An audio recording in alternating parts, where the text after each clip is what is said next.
Most of the time, and you can use this example, if you ask someone, how's it going? How's your day? What type of response would you get? Yeah, not too bad, not bad, so-so, can't complain. The physiology is all off. This is not an abundance physiology. This is not the type of physiology that vibrates high for you to be able to manifest your goals. So you need to understand, why would you use negative words to try to express a positive physiology? They're not congruent with each other.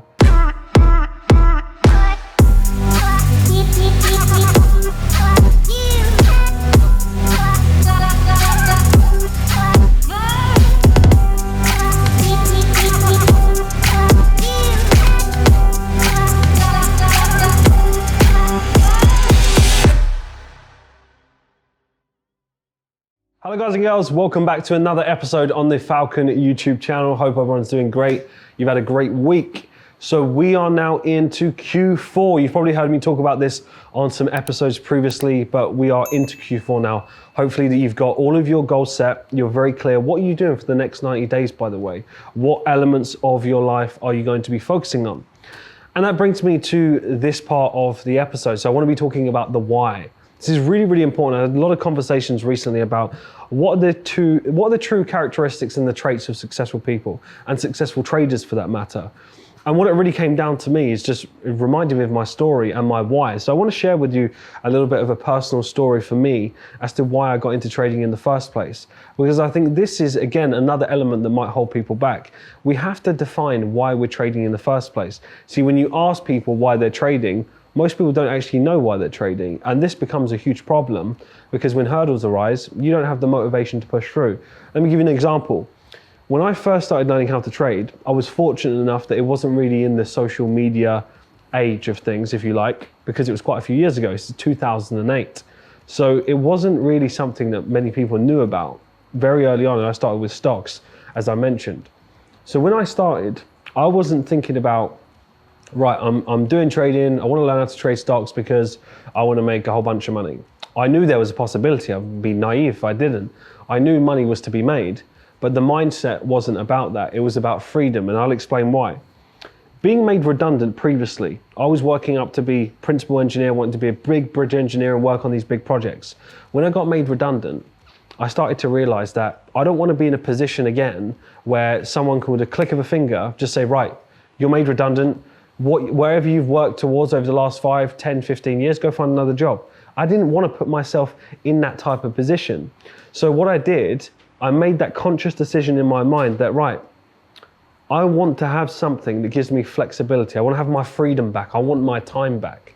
So I realized that learning how to trade, that was just a vehicle to do that. So of course I was fully aware of money to be made, but to be completely honest, quite naively, I didn't really know what was possible. I just knew that I had an opportunity to work for myself. I knew that if I could get good at it and learn the skill, I would have the freedom. See, I knew what I wanted to do. I wanted my freedom to be able to spend time with my family, and then I wanted to be able to make money to then be able to invest that money and do things with it. And I was clear on my goals. See, let's say, for example, you wonder why maybe you're not breaking through to consistency yet. I ask people this all the time. What's your goals for trading? And they say things like, to be honest, I understand that, we need to focus on things that we want to be, things that we want to focus on, what we want to do, goals that we want to have. But to be completely frank with you, I just want to be a consistent trader. And although that sounds really narrow and focused, it actually pushes us further away. See, when we tend to focus on money and money alone, we push it away. Why?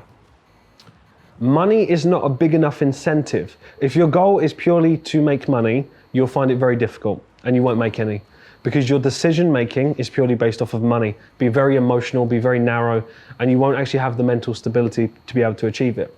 So it has to be a bigger incentive. Money is not a big enough incentive. You need to know why. What is your why? What are you going to do after the matter? I'll give you an example. If your goal is to be a consistent trader and you want to be 6-figure trader, 7-figure trader, 8-figure trader, whatever the goal is, when I ask these questions to people, what's your goals? What's your trading goals?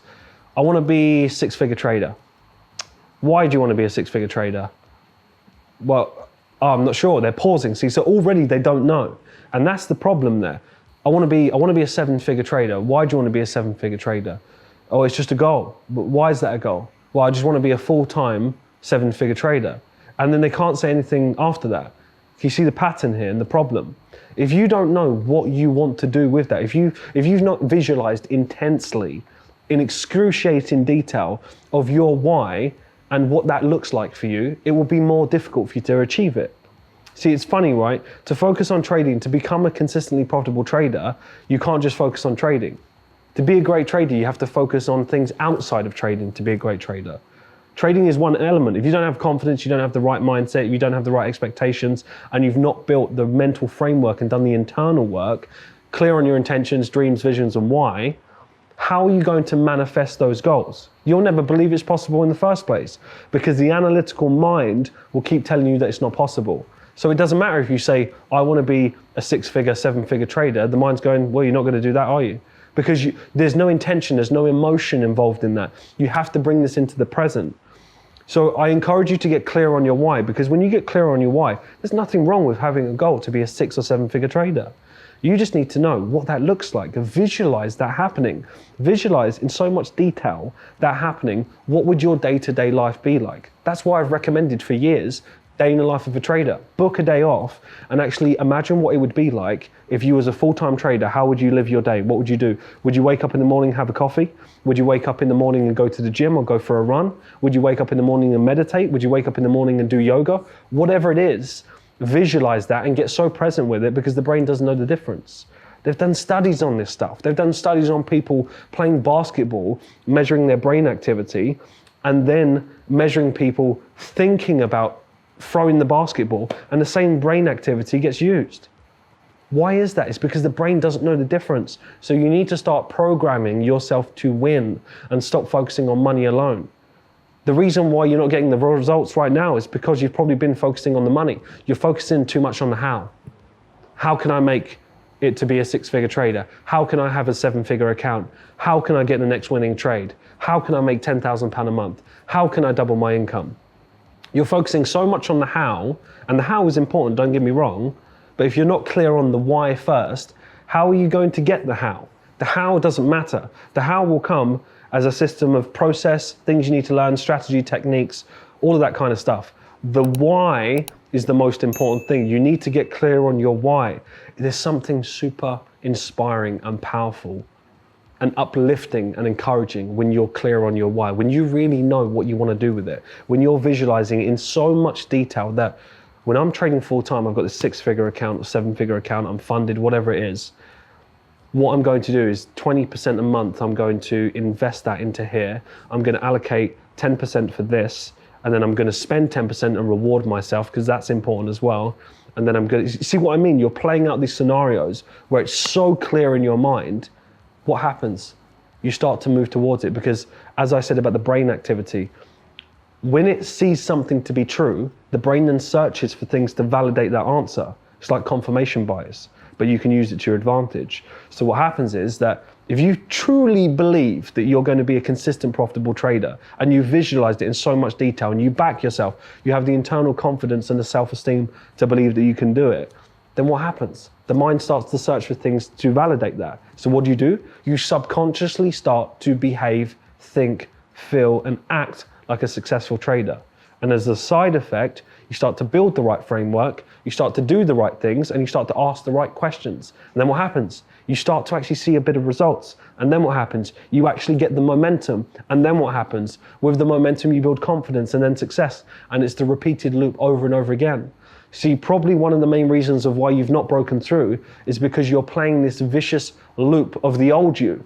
The old you doesn't serve you. If the old you served you, you would already be successful. So in order for you to change, you need to change your thoughts and your mindset. And in order for you to change your thoughts and your mindset, what do you need to change?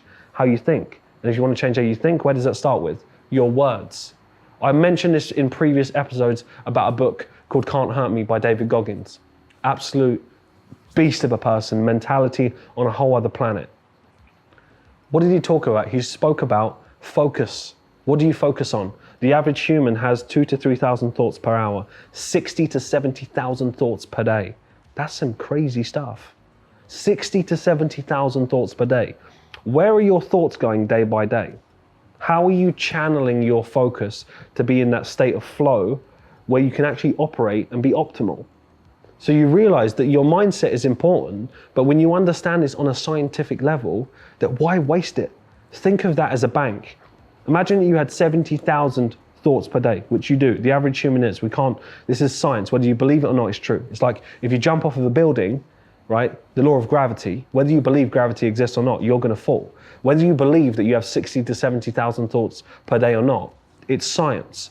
So how you live your life is based on how you think every day. And if you're not even consciously aware of how you think, how are you going to become a successful trader? Are you even monitoring that? See, we spend so much time trying to organize. And if you're one of the motivated ones that actually organize their life with their goals, we spend so much time trying to organize, right, our goals. We want to organize our desk. We want to organize our workspace. We want to organize our calendar. And we spend no time organizing our mind. Why is that?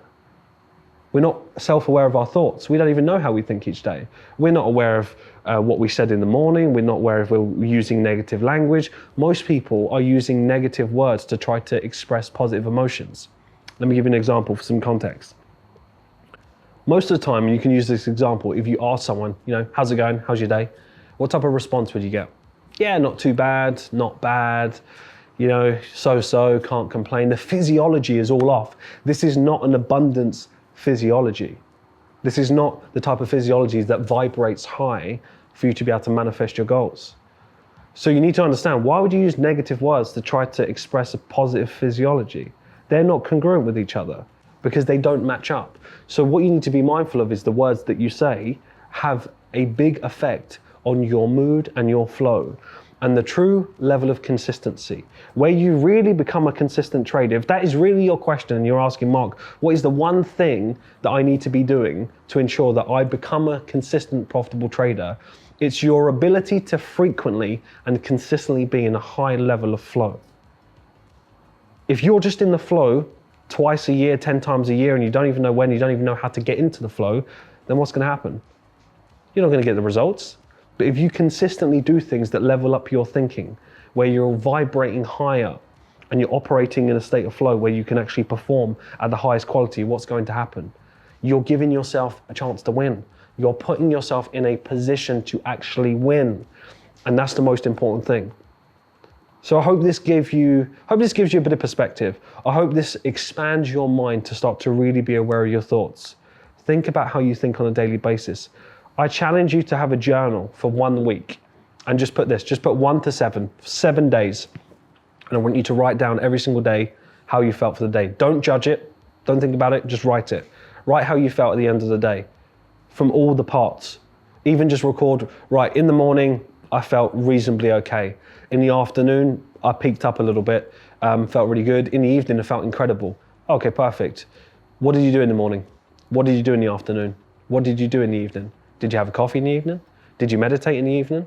Track this so you can actually see, reverse engineer. You do this over 7 days, you'll get a pattern of who you are, because unconsciously you'll just be yourself, right? So don't try to be anything different. Just be honest, be yourself, and then track it and write it down. At the end of the 7 days, you'll be amazed. You will be shocked to look back and see, right, so I seem to perform really well in the morning, and in the morning, I read my affirmations, I go over my goals, and I meditate for 10 minutes, or I read 10 pages. Boom. You asked me, how'd you get in the flow? You got the answer. You're just not doing the work to be able to get it. You see what I mean? It's very, very simple. I highly recommend that you do this. Guys and girls, as always, I thank you for tuning in. I hope this prompts you to focus on the why. I hope this encourages you to get deep on the why and stop focusing on the how. Remember, the how doesn't matter. The how only matters once you're clear on the why. Get clear on your intentions so you can manifest your goals. Visualize it so intently that it's already happened. You're just going to collect it at a later stage. Guys and girls, as always, I thank you for tuning in. It is Q4, time to get laser focused. Next 90 days, what type of conversations do you want to be having in December in the Christmas period, knowing that you gave it your all. You can be proud of yourself. As always, have an incredible end to the week. Have a great weekend. I'll speak to you all soon. Let me know your number one takeaway.